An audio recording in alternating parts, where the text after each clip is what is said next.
notify other people that I know. I'm all done, have an easy day. I'm just. I just. Sorry. Love you. Love that. Logan, Yeah. I have,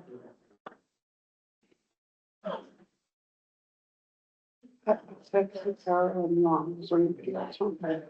You got Heather, you got Donald. Okay, all right, that's fine. Yeah, this is unanimous Let's majority. give people a moment to get on you. This really makes this look good. I don't see her, it's all. You don't think we're right.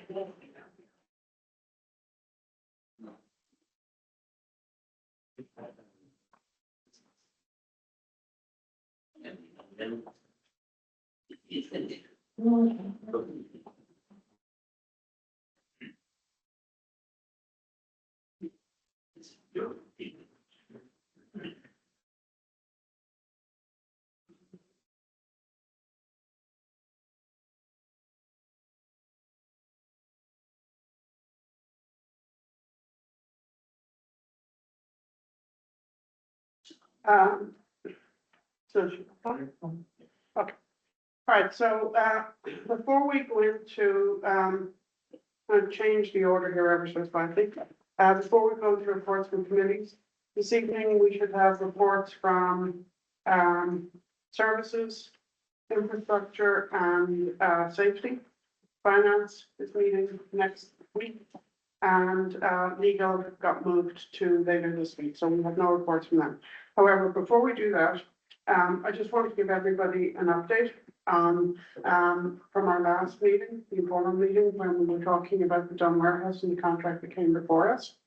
So following that meeting, I reached out to the Hudson Brewery to discuss the contract and some of the issues that I had seen in it.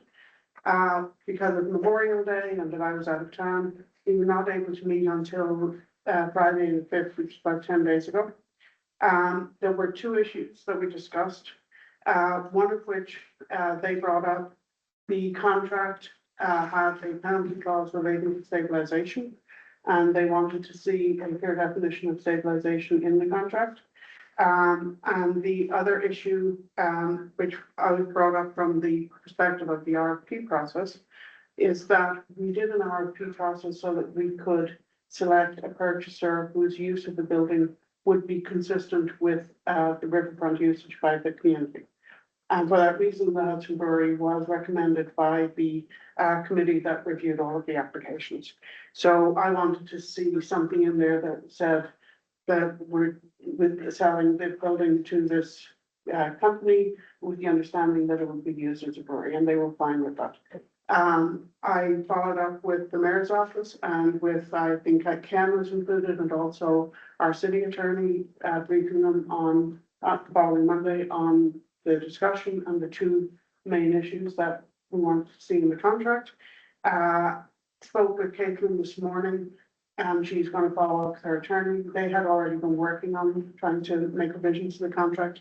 So she was going to follow up, with her attorney and see where he was with, the city's attorney to get the contract finalized. Hopefully we will have this available for about next month. I've been hoping to get it to the council this month, but the timeline was just very tight in trying to get those two things into the contract. So that's the update from last month's meeting. Yes. Right of first refusal, was that included? They did discuss that. That's, I don't know whether that will be in it or not. We'll see what they come up with. That is not an easy thing to put into the contract, but that was something that they have discussed before. Why is it not easy to put in? I'm not aware, so I can't tell you. Every real estate transaction I'm familiar with, it's very easy to put it in a Right. contract. Well, it really is with the city attorney and their attorney to come up with the contract. What we had before us last month was not ready for signature. They did not think it was ready for signature. And hopefully what comes before us, we can make the other comments on what comes before us once it's revised. But, that was something that they were open to discussing. Okay. Yes. I'd like to ask Mr. doubt why that would be hard to put into the contract. You're not part of these I'm negotiations. not part of it, but there were a number of things that were quite ambiguous. And Okay. we were just talking about the importance of having very clear standards so that we, you know, and this talking about it today. If you can't get clear standards into the language, it just invites problems later when if you're gonna disagree, you want to disagree before the contract is signed, not after, because beforehand you can hash it out. Afterwards, all you can do is sue, basically. So there were a bunch of different things that had, and again, I'm not involved in negotiating this anyway, but just as a matter of principle, they wanted to be sure, everyone to be very objectively clear on exactly how all this stuff is gonna work and what the points of measurement would be, so that if there is anything that doesn't go according to plan, it's pretty clear to everybody where things stand. They don't be bothered later, but again, I'm not involved in it in any way. Right, but I just, you're an expert, you're on contracts, probably, you're better. I thought there were actually several other things going on, so I'm not sure how many Let's see issues. what they said. Okay, You'll put it back to us. without that minimum thing in there, I will be a hard no on allowing public land to be sold and to damage the public good without a vigorously beneficial contract for the city. I always thought the right of, that goes into the G, not into contract. I thought that could be put into the D, that, you know, that the right of first refusal goes to whoever, and then the city can put out a deed as a, no. I didn't think it had to be a contract. I think it could be put into the deed. That's what I've always seen in houses, if they had like a neighbor or whatever, if they have like, so I always thought that put into the deed, not a contract. I think this is one of a bunch of things. Yeah. So, I think I don't even know if that's the big sticking point. It doesn't seem like that should be, but I mean, as far as the contract, or there are other things that are Okay. a lot harder to work out. Oh, yeah, it's not a good. Yeah. Okay. So with that, I would like to go to reports from the committees. Henry, you have two to report on? Yeah, I guess so. Which one's first? Safety. Jerry, prefer. Well, DPW was quick and easy. Jason wasn't there, so I took over for Jason. Thank you. You will be able to, well, we did not get the Hudson Valley Greenway grant that we were hoping we'd get. Jason can definitely speak to that much more than I can, because he's been in communication with them. If you would like to. Yeah, just that, you know, there's not a lot of information coming back from the agency. They said they had a lot of applications and they intended this year to go towards applications that covered a broad brush of a city or a town rather than a specific project. And that was their reason for not awarding us. We will continue to pursue other grants to help the intersection of the hospital and the pedestrian safety and circulation around the park. We did apply for the SS4A, the Safe Streets for All grant. So we will continue to fight the fight. You just reminded me, since we said that, there was Rob gave it to, I think, Captain Miller, but we had a study done by someone in the county with all of our intersections, so we do have data, Margaret, that you were referring to, we would like to have, to look at the intersection of Columbia and 8th and 7th.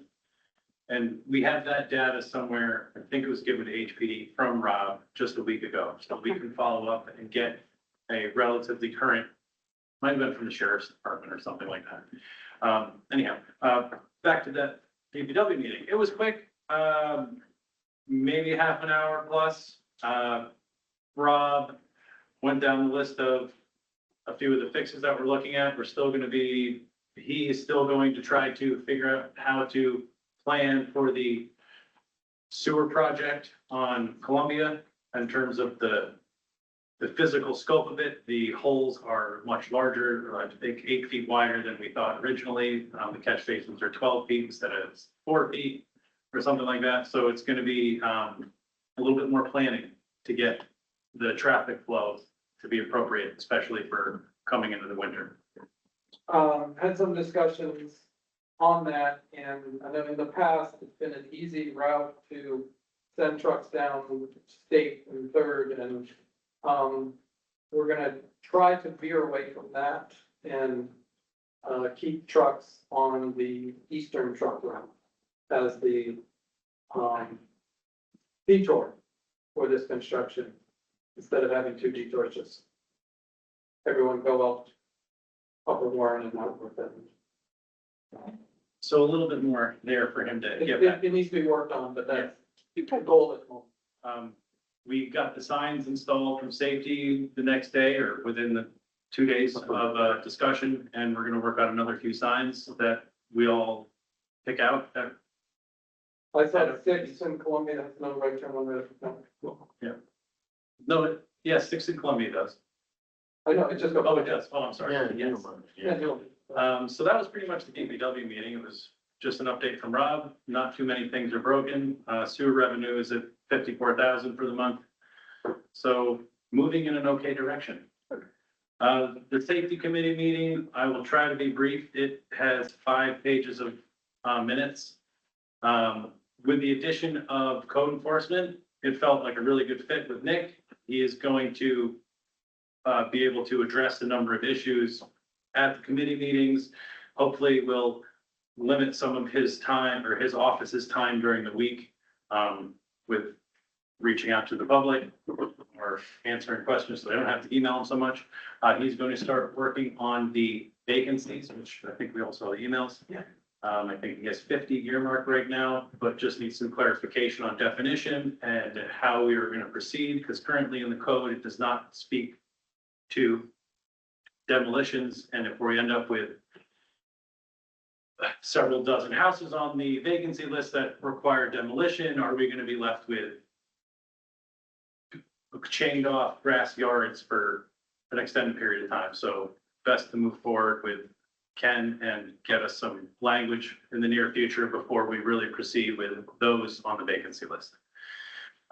Just FYI, when he had notified us, I did follow up with him. I'm gonna meet with him tomorrow, just to get briefed on exactly where we stand on all of that. Excellent. Yeah, we've got a long list. Mhm. The fire boat's in and they will hopefully never need to use it. The new truck, I think, is gonna be here next week. It was delayed for some repairs and I think lettering, if I'm not mistaken, but it is on the way. We had a bunch to discuss at, from HPD in terms of speeding tickets and speeding in town. They've deployed the sheriff's trailer on upper 800 block of Warren, and they're gonna be moving around their trailer as well as the mountable radar machine that collects data. The sheriff's trailer collects data. Our HPD trailer that does speed does not collect data. And coincidentally, the average speed is 25.1 miles an hour on that street. But of course, you know, it doesn't say they're not loud or driving like a-holes, but it does say they're not always speeding. Parking kiosks will be, they've been marked. I think they're gonna start installation tomorrow. And hopefully that goes smoothly. It'll be a lot easier for everyone in town and all of our visitors to finally not always have to use their phone or look for a kiosk to put change or their credit card in. So that's great. And we did receive, mostly because you notified me, Margaret, we had a response from Basilica from the cannabis event from 2 months ago that did not go over very well. So they were very apologetic and understood that in the future, they will do better. And that sounded great. It's at least good to get a response from people that make a boo-boo. It's okay to be wrong. We just gotta move forward together. I think that's really about it. I don't need to go through 5 pages of this. Yes. I can give you an update, Henry, on the, Your minutes are on file. Yes, my minutes are on file. Ken, Bollards for the kiosks, are they gonna put them, especially at the one, that's at Moto? I don't know if they're putting bollards. I did not think they were, but if they are. They really need to, because that one is very vulnerable, and if it's hit, that's $10,000. Yeah. That's a great suggestion. Yeah, And I will write to you and please do. reinforce that. All right, we'll get it on to Rob's list. yes. Yes, we do. Yes. But it would not cover that. It wasn't, yeah, it just covers maintenance. There a warranty? There is a warranty that's covered in the 48 a year, I think. It's 48 grand a year for that. For all. Any other questions for Henry? Dominic wants. So- Dominic? I just want to update, Henry with the, speed radar. So I connected HPD with the company of the 3 existing, the 2 permanent and a portable, which they're going to do training with HPD. It's web-based, so all 3 of those will be able to collect data. So that gives us another tool. That's one on Worth Avenue, the one on Glenwood, and the portable unit that can be put anywhere. So once the training's done, they'll be able to do target enforcement. They'll be able to get a little bit more education on, the speeding in those areas. And it does both ways. It does, and then the morning, whatever, you can query whatever you want to query. So hopefully that would be, training is going to happen sooner or later, and then that would be another tool for them to use for enforcement. So that just happened like 2 weeks ago, that was connected with that company. So that's just an update on those units. Thank you. So Dominic, you want to give us the update from the services committee? Sure. So, senior citizens, the senior center, they still don't have a commissioner. So I did get an email from Reagan on, the programming that's going on. So there's the aerobics down at the waterfront, and there's Zoom, Zumba, that's it, it's many Z's. And so I'm hoping to, move forward, because there's really no real oversight to some of that. I would like to see more programming, because the only program that seems like it's going on that's consistent is the county program still going on, that they're using the facility from 9 to 1 with board games and the food program. And then the youth department comes in, I believe, 3 to 5, that uses part of the senior center. So I think we're missing an opportunity to have some more programming for the seniors. So we're going to hopefully do the survey on July 13th at Bliss Towers. Tenant appreciation committee has volunteered to sit down there and ask some questions on the survey with some of the tenants. And I'm still going to coordinate with Providence Hall for the committee to do a day down at Providence Hall, to bring the survey along Providence Hall to inquire on transportation to the senior center. What's the barrier for individuals to attend the senior center, which I'm 99.9% is the transportation. As for the youth department, so the youth department went through some trainings, sexual harassment, discrimination trainings for the staff. Camp staff has been hired. There's 7 the part-time staff that's going to transfer into the camp staff, and there's 8 additional part-timers that were hired. There was a part-time camp director hired to run the 6-week program of camp, which would taking place of the assistant director position for that coverage area. The fence area is they're looking to get a quote from Roma Fence to fix the fence at the rink with some of the damages that went on there. There's right now 145 kids signed up for the camp.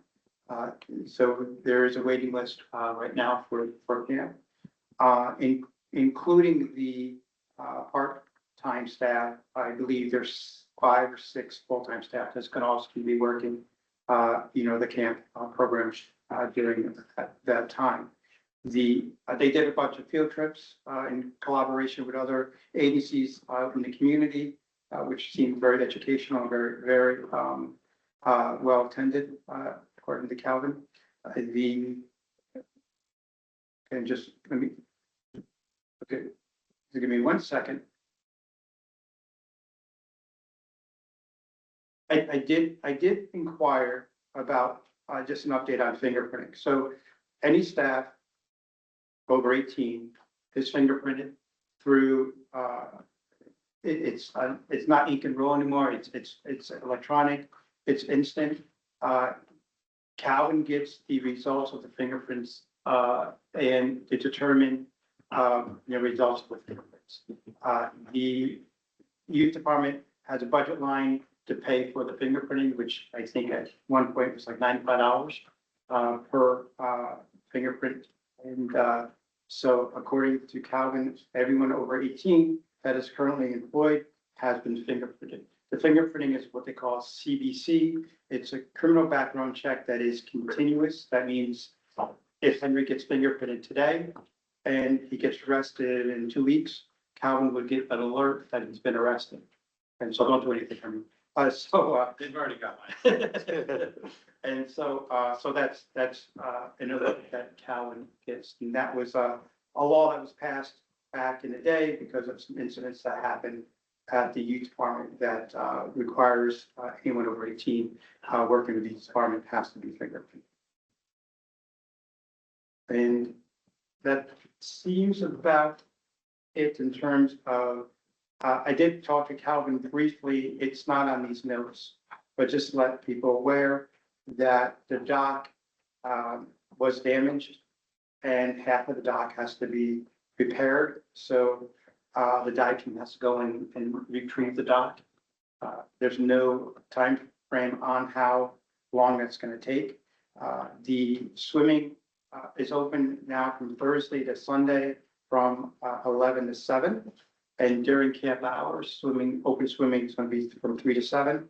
They are going to open some swim lessons, baby swim, and swimming lessons for the public at the beach during camp hours. There's going to be swimming lessons. I think it's like from 9 to 12. So swimming lessons are going to be, and that's about it. I'm sorry, what date is this, and time is the survey down at the Bliss Towers? July 13th. July 13th, that was on? The event's from 1 to 4. Wonderful. Yeah, I'll touch base and see, so I'll have a table for us to sit on. Any questions? Yeah, go ahead. Dominic, you might have said it and I missed it. How did the dock get damaged? Or not until it gets pulled? Apparently, it was damaged, maybe rocks were thrown on it. They're not totally sure how it was damaged. But they made it is winter rated.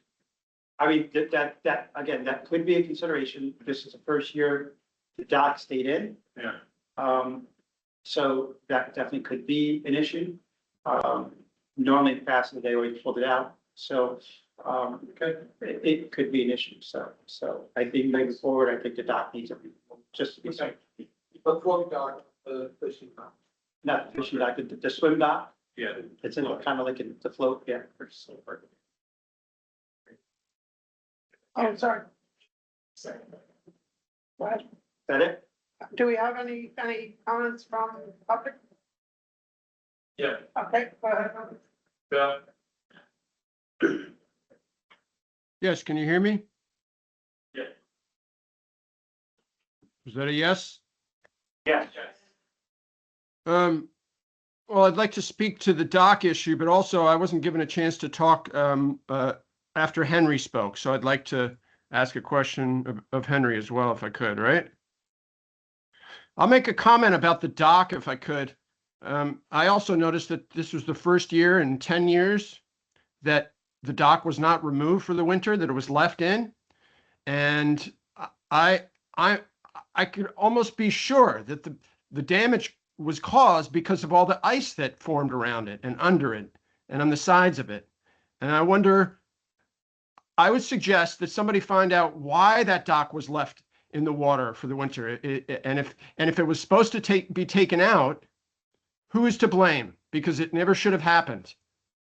And I can tell you that dock arrived, I think 2 years ago now. That's a new dock. It might have even been in 25 that it showed up. I saw it in parts when it arrived in the parking lot there a year or two ago. Anyway, it's supposed to come out of the water. So there's that. I'd like to bring something up to that has to do with the Code and Infrastructure Committee meetings, as well as, I guess, the safety meetings. But the issue that bothers me to the nth degree, and that should make all of council members furious, are these plastic signs, plastic business signs that have popped up all over town on the wooden utility poles owned by National Grid. These things are a blight, and they are unwelcome, and they began showing up late last year and really took off earlier, a few months ago, earlier this year. We don't need these things around. They're not good for us. They need to come down. Now, I'm just curious because this issue was brought to Nick Fox's attention at a Code and Infrastructure meeting in May. Now, Nick did not show up to the Code and Infrastructure meeting a week or two ago in June. And so there was no way for anybody to follow up with him to find out if he's in fact doing any work to get these businesses to remove their signs. But I can tell you that it's not going to happen that way. The only way to get these signs removed is for DPW to remove them. We can do that. So thank you for those comments, Bill. Your time is up. Did you want to say anything, Henry? Bill, to answer your question about the signs, Nick has I believe the code states that we can fine them up to, I think might even be $100 or more per sign. He said he did reach out to them, and I do believe his office is probably overwhelmed right now, and they have not circled back. But thank you for bringing it up. I will shoot him an email or stop by tomorrow and see how he's making out. Any other comments? Any other comments? Okay. So, yeah, sorry, go ahead. I apologize. I would like to make a comment about Yeah. concerning the committee reports So, what topic is this? on the proposed local law, I'm sorry, on the proposed local law, What law? amending chapter 325-17. we aren't at that point yet. Okay, thank you. It's not on the agenda. So let's see, we now are going to resolutions. So if anyone has questions, let me know. Sorry, Logan or somebody trying to speak. Sorry.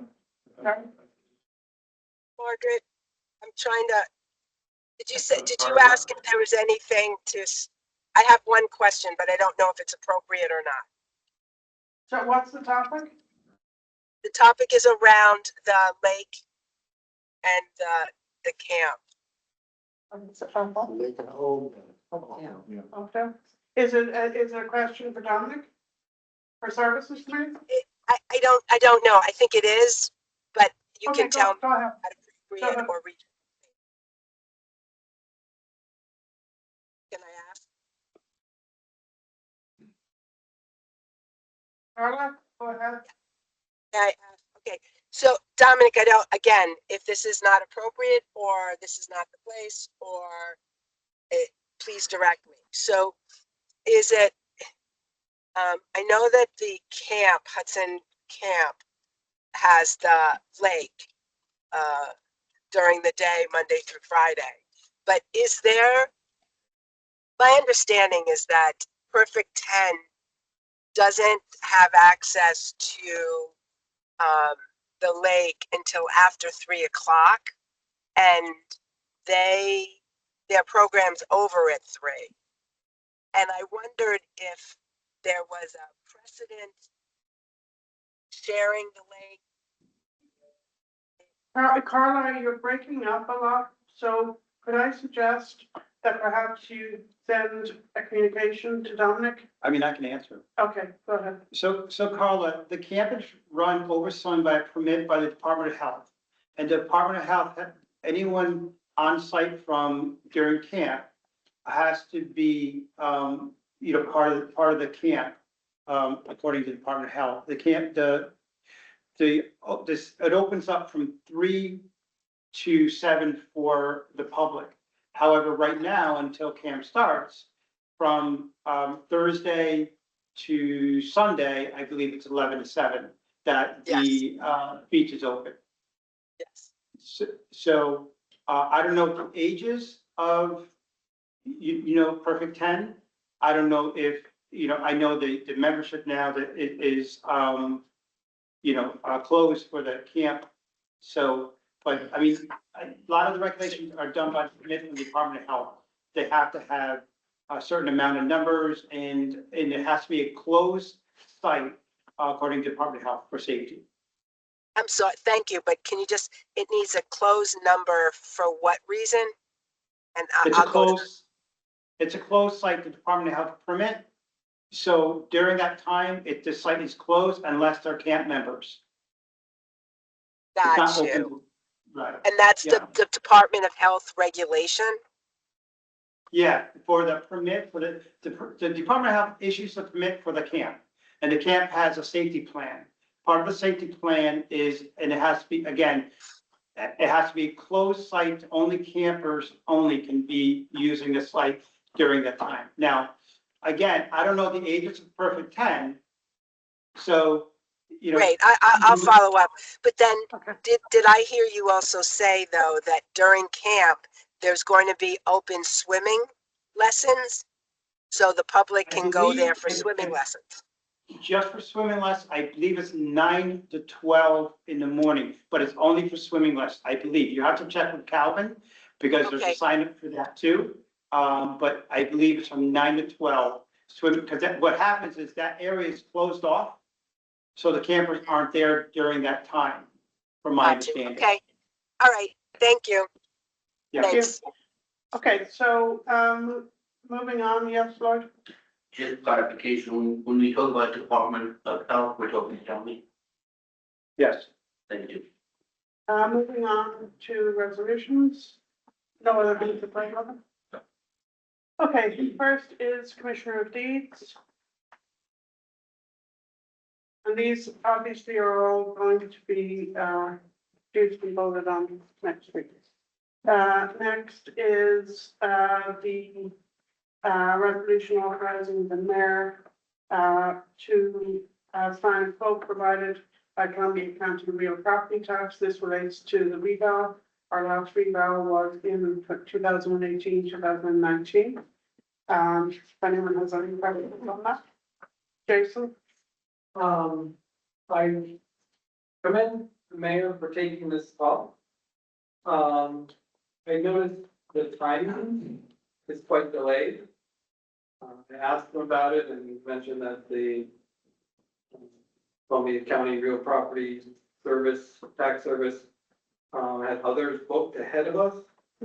I'd like to see what can be done to push on that because it's, every year our, level of assessment goes down, has big impacts. Has big impacts on star recipients, and all the other reasons that the mayor is opposing this. Then there's also, state funding available. And, if we commit to a 4-year reassessment cycle, we can get $5 per parcel in the years of the assessment and $2 per parcel in the years in between. And I think given that we been hesitant to do reassessments in the past, that making it cyclical and somehow codifying it. I don't know how we would do that. I think it would be beneficial to set up a system of doing reassessments every 4 years. And I'd like to see what could be done to move us up in the line. There was some information about what the rest of the county is doing, and we're one of the worst, and we're the one falling within. So that's my comments on it. Any other comments? Well, could we bring this topic to legal and just codify it, say every 4 years? That's what I'm suggesting. I'm not sure what, what this resolution is asking, is allowing the mayor to sign a quote. I don't know what that really means or what that. It's to sign the agreement with the county, based upon, I did, because it's still in negotiation, although I sent to the county, I did not publish the, dollar amount from the county, because I don't know if this has been signed yet. Sure. But it has not been signed, but I don't know if this is just a vote or it's final issue, but this is authorizing him to move forward.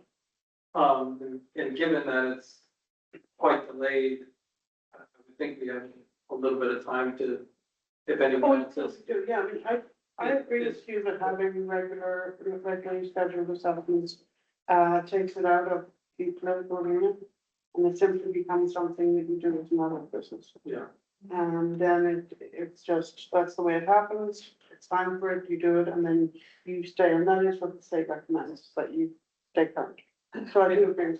Yeah, and thank you, the revenue, or the cost of this, the longer it takes, the more it costs the city in other ways. Yes, that's correct. So if there's anything we can do to move it. Could you send, me the information on the monies available from the state? Oh, no. That's not. Okay. Next, sorry. Oh, sorry, go ahead. We have a, On this topic, sorry, the, can you just identify? you What you have go, before, Yes. if the December parking revenue is not waived, that ought to cover more frequent assessments, number one. Number two, I have a rough idea, you guys can find out exactly how much the welcome stranger tax costs the city and lawsuit legal fees. If you do that math, it is twice as much as it would cost to do, more than twice as much minimum, to do this every 3 or 4 years. And finally, I think it's great that Mayor Ferris is doing it and you guys encourage him to do it. I just don't understand why we don't do it this year, which is not a core election year for him. Because right now it's going to be the next guy for himself in his first year. And every year is it's an equity issue where the city is being very unfair because sued by more people. The explanation of timing was that the agency is busy. They don't have the bandwidth. They have already booked other municipalities. Got it. Again, no one else in Massachusetts or. Well, there are good reasons to go with the county of December office. They're very familiar with the real estate. Got it. So there are valid reasons for using them. And I had the same information that the timing is based upon you have to get into the queue and football. But I do really think making this something cyclical that's not tied to a political calendar would be the wisest approach. The state seems to encourage 4 years. Yes, they And they have their setup, their system based on 4 years. We would say 6 figures in the goal field. If it's cyclical, it becomes less important. Yes, exactly. That's exactly right. Next resolution is authorizing a budget amendment for a full-time code enforcement position. Then we have a settlement agreement relating to the recreational attendance retirement contributions. And next resolution, we have two, I see Michael is here, we have two members of the community put their name forward to be appointed to the IDA as community members. We received, I didn't receive it until today, but actually it was sent to me last week. Pt.2, who many of you know from the council, has put her name forward also for consideration. And we received, a letter of interest also from Michael. So I think perhaps, I know that Vicky could not be here this evening, Michael. I think perhaps if we have the discussion next, when this has come up in the past, in about 4 years ago, we had two community members come forward. And what we did was they both explained why they wanted to be on the IDA, and then the council voted. So does that work for you? I know that you've come here this evening, but does that work for you? You're saying a week from tomorrow? Yes, correct, Tuesday. Yeah. Would it be fair to say that the mayor is actually recommending Michael? The council appoints the, individual. This is not a thing that the mayor appoints and we approve this. That's not what happened last time. Members of the community are invited to put their names forward. They put their names forward and then the council votes. In the past, they put it on the website. Anyone expressing interest would send a letter of interest to the council. But it's only, in the time I've known the council, it's only come up once where we had two people who put their names forward, and that's exactly what we did. Yeah, go ahead. I think it is accurate to say the mayor recommended me in the sense that the mayor has me to serve, and that's why. That's fine. So I mean, yeah, I mean, your statement, you can say that, that's fine. The former mayor, That the current or the former mayor? current mayor has me to serve. Weird. Sorry, we have another public comment. Not a weird question. Just a moment. Two narrow questions for the meeting. One, does it need to be an American citizen? It was not clear for my research. Two, does it have to be a city of Hudson resident or someone that lives within 15 miles of the city as the New York State law? And when you guys ask for nominations, it'd be great to clarify that, because we know, Mr. Tremidis lives right next to City Hall, to keep an eye on everything, but there are 30,000 people within the city of Hudson who could perhaps help a business-focused entity and fill Jonathan Swampanado's also in high integrity shoes. So save questions for next week. Yeah, I think, if you're okay with that, Michael, I think if we have you and Vicky present next week, that looks. So will we have resolutions written for? Yes, I did not have time to do one for Vicky. It went to the incorrect email address, which is why I sent it out to everybody this afternoon and, sent it to their post. But we will have two resolutions. Next is, Question for me. yes, go ahead. So what's the deadline to submit the application for this position? Well, at this point, it's passed because we're going to vote on this next week. I'm entertaining stuff that came in prior to this meeting, which was Vicky and Michael. And so we will vote on it. The next resolution relates to a budget amendment to cover 2024-2000 senior center proportional share of utilities expense. Does anyone have questions on this, or do you all remember what this is about? Good. Next is a resolution designating and celebrating June 2026 as LGBTQ Pride Month in the city of Hudson. Next is a resolution authorizing transfer of funds from employers covered under CSEA union contract. What this is about is during the BEA discussions, the CSEA contract had not yet been finalized. So the treasurer put money into contingency funds based on estimate of what the final contract would be for salary increases. So what you're seeing here is a authorization transfer from contingency into these lines, into these personnel lines to cover what ended up being the contract to CSEA. Okay. Does the fund have enough to cover it? Excuse me? No, well, when the budget was being crafted, monies were put into a contingency Was fund. it the equivalent amount or not? There's other things, that one of them she may have to restate, but the estimates were put in, best estimate of what the contract would final complete. That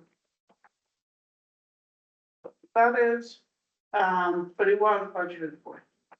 Next is resolution, for a budget amendment to provide funding for housing director longevity increase. What this relates to is, every 5 years, it's a one-time payment, every 5 years of longevity that, employees get, a increase.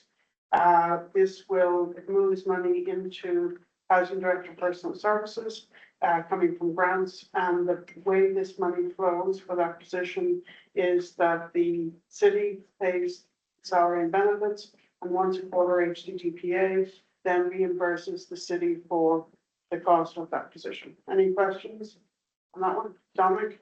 HDPA in your budget did put in the budget, for this longevity, I think it's $800 something, and. Right, and also I believe the contract that the HCDPA signed with the city, did have this, in it also. This would then bring the fringe and, over $116,000 for, the position.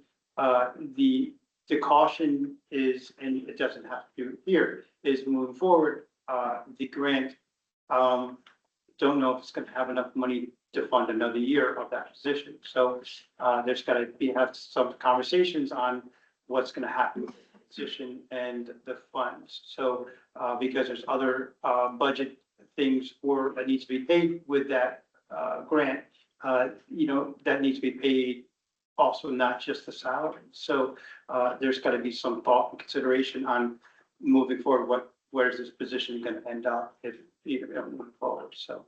But it has been put into the budget, HEB already approved it, so it's just basically, tying the knot for that $800. And that would be a discussion. Yeah. Any other council members have comments?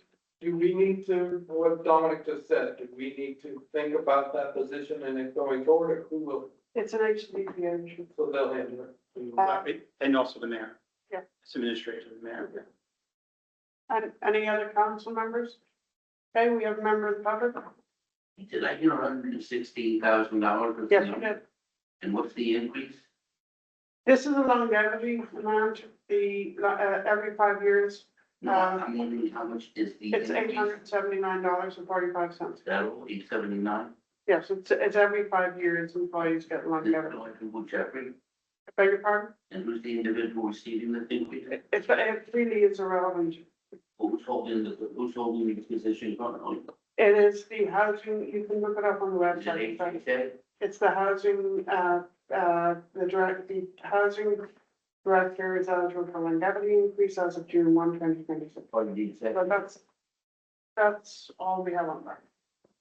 Next resolution is authorizing a budget amendment to consolidate meter parking revenue. This is a very straightforward situation. Back when we had the kiosks, not kiosks, the meters and so forth, there were two different lines. Since we've moved to the new system, everything's really being put into one line. So this is just a bookkeeping thing to consolidate this into one line. Yes, Jenny? I don't have a problem with this at all, but, one thing that I just wanted to point out is that when the parking committee put forward its proposal, each block of the city had their own zone. There's only 2 zones now. And that was so that we could have real data for when people move from one place to another, and now things are not working that way. They're just one. Okay. So now we have no way of Okay. figuring out data. There's 2 zones. Yeah. So if you park in one zone, can you still park in the other zone? Yes. Because it's not by spot, Right. the way that it's been set up, or even by zone. So people can pay for an hour and then ride around town and park somebody somewhere else. What was suggested was that each block be its own zone. When if you wanted to move your car, you were paying for the next, wherever the next place you were going was. So then we would have data on where people were parking the most and where there were, pressure points in, But if you leave the car, you have to pay down. yes, yeah, which we're not doing. So we're losing money and not collecting data. Next resolution relates to petty cash. Petty cash amounts at the moment for DPW treasurer extremely low, and this, just makes $100 available to DPW and 400 to treasury because they have insufficient petty cash to deal with day-to-day stuff. Next resolution is relating to the New York State Retirement System. And it is, establishing following standard workday for title. So anyone who is opting into the system, the retirement system, they have to have defined. So this again is a bookkeeping issue with regard to the retirement system. And then we have a resolution authorizing the mayor to accept renewal proposal from Marshall and Sterling. This is for our multiple insurance policies. That's it for resolutions. Okay. Bills are available for if anyone wants to review the individual invoices. You can stop by the clerk's office to review them. We will have the summary available for voting next week. Okay, any questions? I didn't have any questions. Okay. All business. The rezoning petition for the multiple lots down near the riverfront. We will take that up next month. It's really a question of just consolidating all, there's one small parcel that would be rezoned. So can we have that on the docket for next month? We can do that. It's, as they pointed out, It's it's very a simple. very small part. It's very small. We get this process started by Yeah. introducing that, and then Yeah. we'll have to go through a regular course of things, Yeah. take a couple of months to get through everything. Yeah. But yes, like everything else, when you get the Yeah. process started, and what you end Right. up doing with it is at the tail end, but you've got to keep things moving in order just to get there. So this is something that we all received about 2 months ago. I don't know if you all had a chance to look at it. I know that you met and you reviewed it with Ben. But it is fairly straightforward. Is it okay to talk about it? I beg your Is pardon? it okay to ask questions or talk about it now, or are we gonna do it next month? You can ask questions now, but I didn't bring the document with me. Okay, maybe you remember that my specific concern was about the 4 little houses, 3 or 4 little houses right next to the WIC. And there's one that's still not owned by this group, You had a similar. by the developer. Yeah. And I was concerned about how this rezoning would affect that one home. Let's ask that question next month when we look at it. And look Yeah, there are two specifically at that different, parcel. kind of two different things going on. One is just the technical law, which is pretty straightforward, which is just essentially would be saying, defining the area and saying this is now rezoned as this district, the same thing as the entire rest of the park. So the technical side of the law is pretty simple, and straightforward. The policy, the effects of it, and things you want to debate for is a political question, whether you do or don't want to. And we'll get into whether it might change it, but initially it's just starting, putting the technical law that does it, then how you want to deal with it. People, But maybe now you know I'm interested in that spot. I'm also interested in what the RSC zoning has, what it allows, because I'm not sure it has any specification for height or what are we actually, So I think. What is the new why don't zoning? we look at that in detail Yeah. when we have it on the agenda? Yeah. And I do remember. So, Quick question. Does that rezoning affect the Stark property there? Or is that outside of this proposal? I don't have the document in front of me, I don't need the money. Next month. Next item in old business, we have a public hearing next week in relation to this. This is the video conferencing piece that we were trying to straighten out, where we are moving to doing this by resolution. so that it'll be more nimble, and we also need to repeal a local law in order to do that. So we have to, the requirement for the resolution pieces that we have a public hearing. And we do need to make sure that this has been done appropriately. Can we have a motion to lay this on your desks on the second? So voice, vote, all in favor? I actually, I do want to clarify this. This laying on the desk thing is an issue that it's not discretionary. It is a matter of Yes. fact. So if any one of you members introduce a local law and you go around and put it on everybody's desk, it has been done. You Yes. cannot say It did we're not doing it. You can't choose whether or not, if it is purely a matter of fact, because one of the alternatives to doing it is to mail it by US mail 10 days ahead. If somebody mails it to you, it is done. So there shouldn't be It shouldn't motions be and a votes motion. on Okay, laying thank things you, on the thank desk. you. But just so I we're know, wrong I know. about this at this point, I know. you physically have a copy of this, so what you may remember is that the last 4 or 5 years, we have not been doing this. Yeah. And you have not been getting physical copies, so we're trying to straighten that piece of it out. But one of the things, which will be coming up next month is that we are going to do a resolution where we will move to, and we have to have unanimous consent from the council, we will move to sending local laws via email. So that we don't have to do this, and that should have been done a couple of years ago, but it wasn't. So that will be next month. We'll never see a paper copy again once we all approve getting it by email. Okay. This is all governed by New York State statute. There are 3 ways to provide the final version in a timely manner to the members of the legislature. One is to lay it on the desks 7 days, not counting Sundays. One is to Yeah. mail it by US Postal Service 10 days, not counting Sundays. And one is to email it, provided that every member has an email address, that those emails are posted on the town, on the village, on the city clerk's website or board, and it is adopted unanimously by the legislative body. So. if you're So on we board, hopefully will be adopting that unanimously next month, and we will simply get these things in our emails. As public hearing will be 5:30. It's 5:45. Immediately before our meeting, so that we don't have to be convening another meeting. Sorry, Logan? You had a hand up on mine. I just, Okay. Okay, Ronald, okay. Brown, go ahead.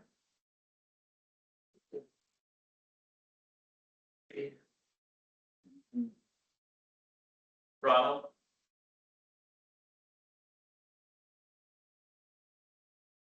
Okay, moving on to the next item on the agenda, in old business. The short-term rental amendment, which is very small, just says that everybody has to have a local contact. Because that is part of the zoning section of the code, that has to go to the local planning board, the city planning board. I have done that. They will give a comment at their next meeting, which is in July, and then we should be able to close that item out.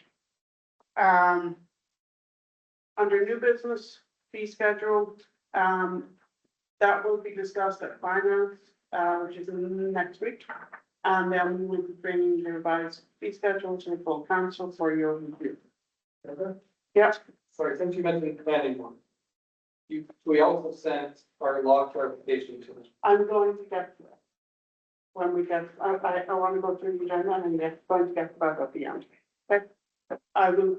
It's not listed on the agenda, I am going to speak it.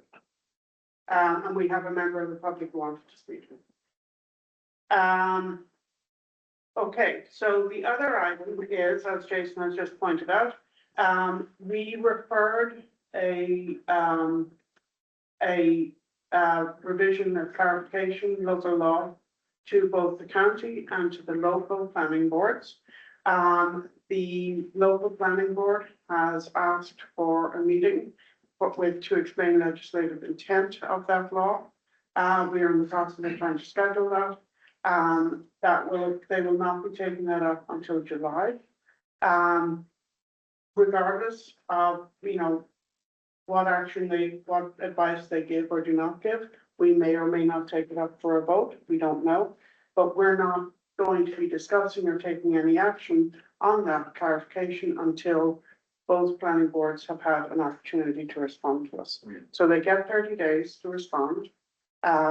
I believe will probably extend for the local because they were unable to get it onto their calendar this month. So that we're not going to be taking any action on that until we hear back from the planning board. Do you agree, Ken? Except for the secret thing, which I know we have to. Yeah, you should send that, you should, get that started too. Yes. But yes, I mean, all these are steps along the way Yeah. to where you ultimately decide whether or not you want to do anything. Right. But they're just things that, yeah, you have to do to keep things along. The, and neither of them are actually obligated to respond. Correct. And there's a time frame that when they've had it for 30 days after the meeting. We can choose, we can say that's that, or we can give them the courtesy of giving them more time. And their comments are advisory. Yes. Jason, you have something else? So yeah, just, can you say more about the meeting pending what? Well, it's a planning board meeting, and they have asked for the council attorney to attend and provide legislative rationale for it. Once the meeting is set, each vote will having some trouble getting calendars aligned. Once it's set, it's not a council meeting, anybody can attend. And I'll make sure that the council knows when it's occurring. And I'm certainly planning to attend. Anyone else who wants to attend will do so. There's no reason a council member for the street. I don't think there's any reason why you couldn't, but it is a planning board meeting. And the purpose of it is for the planning board to hear from the attorney for the council as to what the legislative intent of the clarification is. That's the purpose of it. Okay. And it's out there with that. Anything else? And I believe that this was what the topic you wanted to speak on. Could you introduce yourself? Please? Yes, absolutely. Stephen Degrante, Council with White and Oscar Manhattan. We represent, the Calamuso and Sons. We're in the process of putting together a pretty detailed, memo opposing this law. We believe it's specifically violative of our clients' constitutional rights and under both the New York Constitution as well as the federal Constitution, and just improper in practice. So expect some more from us. We're gonna. Sure. We'll be giving you a letter memo, and we'll be participating in the play. Yes, I'm sure you'll be made aware of the date and time of the planning board meeting. Yes. Yeah. Right now, we're trying to set it for half an hour before the regularly scheduled July. Yep, we'll be part of that process as well. We Yeah. thank you for your time. Yeah. When do you expect the letter to? Probably by the end of this week. Okay. Thank you. Thank you. So, any new business? Yes. Yes. I'd like to talk to you, what is the current status of the Mill Street project? That's, I have not been given any update from our attorney. The one attorney is representing the city. So, I have not received any update on that stuff. so can we get an update from our attorneys? These residents on Mill Street. Many of them are here. Or, I have requested one and, we'll ask again. Still in an Article 78, right? Like that? There, well, here, that's an That's excellent it. question because, there are various steps in this and we have not been briefed on the current status of the lawsuit. I have requested information. we haven't been given any update. I have not received an update. I think one of our residents that has filed Article 78 may know more than us. It would not surprise me because we have not been briefed. Okay. So Well, did you allow them to brief us? no, I don't think so. Where's she, so? But we can be on the opinion. I think you want to get a briefing from the I don't think so either. Yeah, because that's, sorry, yeah, you're It's right. not a good idea. Yeah, sorry. I mean, they're free to come talk in a public meeting, but I don't think you want to solicit. Yes, I would like to get briefed by the attorney who is representing. You have a raise of hand here. Yeah, I understand that. You know, if residents would like to speak to the issues in Mill Street, that's fine, but it is not a briefing on the status of the lawsuit. Not at your request, no. I mean, as I said, if the party wants to come in and talk if it's on the agenda, they want to come in and speak about it, I mean, if you can speak, that's on them. But I don't think you want it to Right, be and doing I it. also, You're getting your guidance from. I also recommend that we not engage in discussion since this is litigation. So I know that you have your hand raised, go ahead. And Yeah, thank you. identify yourself, please. My name is Jack. I live on Mill Street. I'm pleased to be joined by some of my neighbors here. We would like the council to consider acting not on the Article 78, of course, that's in court, but to consider acting on the contract that the city has with the Kearney Development Group. There's been some questions around it. It's available to you all. It's filed in the city clerk's office. You should be the last before it. Review yourself. I'll tell you my interpretation of it, the things I see wrong with this contract and where the council can act. I'd like to clarify first that none of these issues are in front of the court right now. Article 78, as you all know, is limited to a planning board action. And the other claim in the case is regarding the underlying status of the property as dedicated parkland, which is also not part of the contract necessarily. So let me tell you what the contract says. It says that the closing date was May 3rd of 2026. You'll notice that today is past that date. And so what does that mean? That means that the developer who could have closed on the property is now in default under their obligations, under their commitments in the contract. That sounds like a very minor technical issue showing up late, but what I want to bring to your attention is that the contract is also bound up in the development of the State Street property, which they've made no progress on since March of last year, since they received an award from HCR to develop the Mill Street property. I think the council should inquire about this. State Street property was to add 21 units in the core downtown area. It was also to include a daycare and a business incubator. To my knowledge, they've made no efforts since last March to pursue that project, to even apply for funding, anything. That's just my understanding. I would like to explain further that the contract binds those two properties together, but it's also the legislative resolution from January 2023 that authorizes any of these properties to be sold. I say properties plural, it also should be noted that it includes the Rossman Avenue property, which is to be developed as townhomes or something. The resolution from January 2023 from the council that authorized any properties to be sold to this developer conditioned that any property to be sold to the developer come with all three. And so they've made no effort on Rossman, they abandoned their effort on State Street, and after they received funding from Mill Street, they did. So I wanted to raise those issues to the council because they're legislative. If the developer is asking for an extension to pursue closing on the Mill Street property, you should be aware that they are not fulfilling their other obligations under that contract, nor are they fulfilling the conditions of the legislative approval from the start. And I guess I'd just like to say that I know that the council has had different opinions about this project over time, and that this council specifically, those of you in leadership who spoke out against this project, have been elected to review this project and to review the development, the relationship with this developer. So we're asking you to take that action because these aren't actions in front of the court. Respectfully, I understand that you don't want to speak about things that are in litigation, but these issues are not in litigation. This is the council's authority over real property in terms of conditions of the sale of real property. And I'm telling you what I know from my research. You can read the contract yourself. It's all available from the city clerk's office. Thank you. Thank you, Jack. Oh, and if it's appropriate to put this on the agenda, you said this is new business, right? I'd like this to be on the agenda. I'd like the council to review the document and consider its options moving forward. Thank you. Yeah.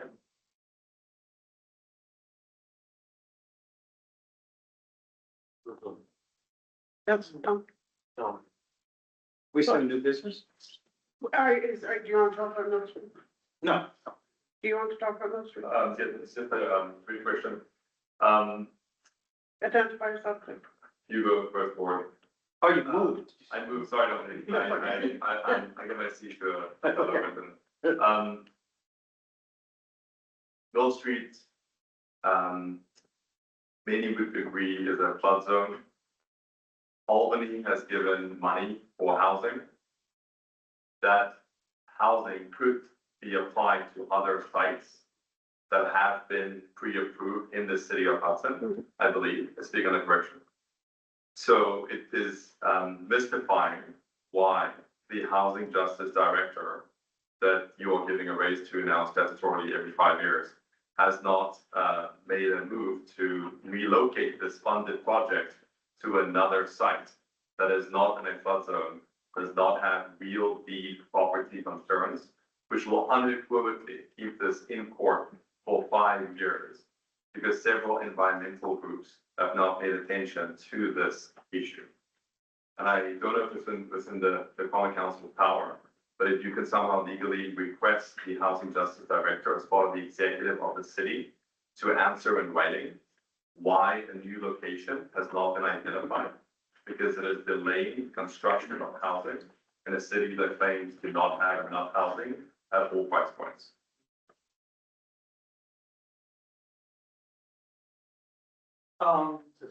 So Henry, Claire and I came out on the council, I think the rest of you probably approved the resolution that Jack is referring to.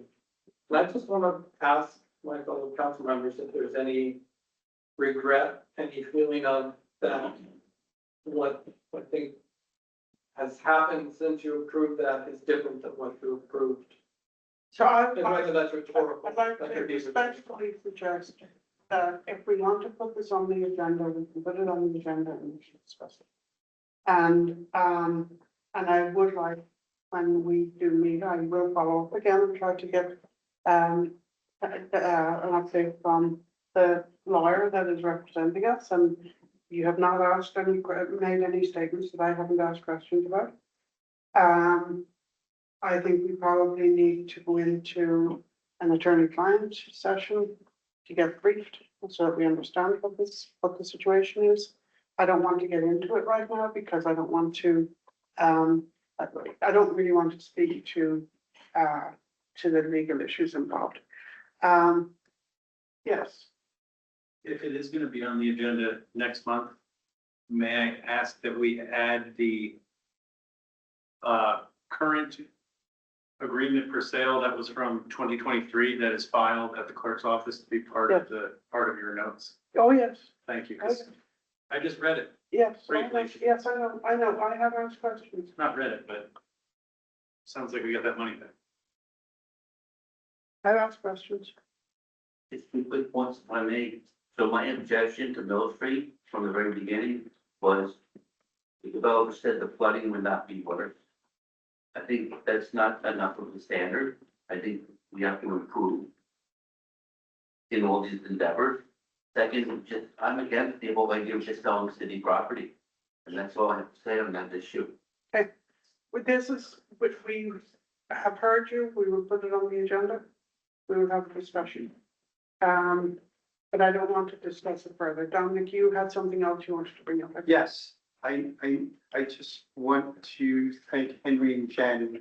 Even though I did miss the boat, it was very refreshing to sit on the picnic table and have the Memorial Day, Flag Day feel of a picnic. And I do want to thank Henry and Jen for their efforts, the candy, the guns, squirt guns. Yes. It was a very, It's great. Yeah, fun. So we should also, I sent an email to all of you, but also to the public. Claire was the person who organized getting the boys basketball team involved. Yeah. And I think everybody really did a great job. They seemed really happy. They were, when They were yes, getting they on were. the boat, and Tyrone and Isaiah were, they all, the team, they all had a great time, and Yeah, that was good. It was really good. it's a good city feel. Comment Yeah, question or comment from Bill? from Bill. Well, since we're still on parade, can we talk about Pride right now, real quick? Yes. Does everyone want to do Pride? Council members want to do Pride? Can we get that flag out again? Well, Jenny I've already started ordering decorations. Jenny has I got the already, grill. yes, Jenny has already asked people to volunteer to chip in for decorating the boat. Ollie's gonna sail us. So, yes, Bill? Yeah, I'd like to ask a question that maybe only Heather Campbell can answer. Is that possible? What is the topic? Topic is parking ticket revenue. I'm wondering where all the parking ticket revenue goes to, if it stays with HPD or it goes into the general fund. And it seems to me that all council members should know the answer to this question. The parking revenue does not go to the police department. It goes, I don't know the exact line item that it goes to, but it is booked as revenue. And Heather, if you're on, do you want to respond to that? Sure, you're exactly right, Margaret.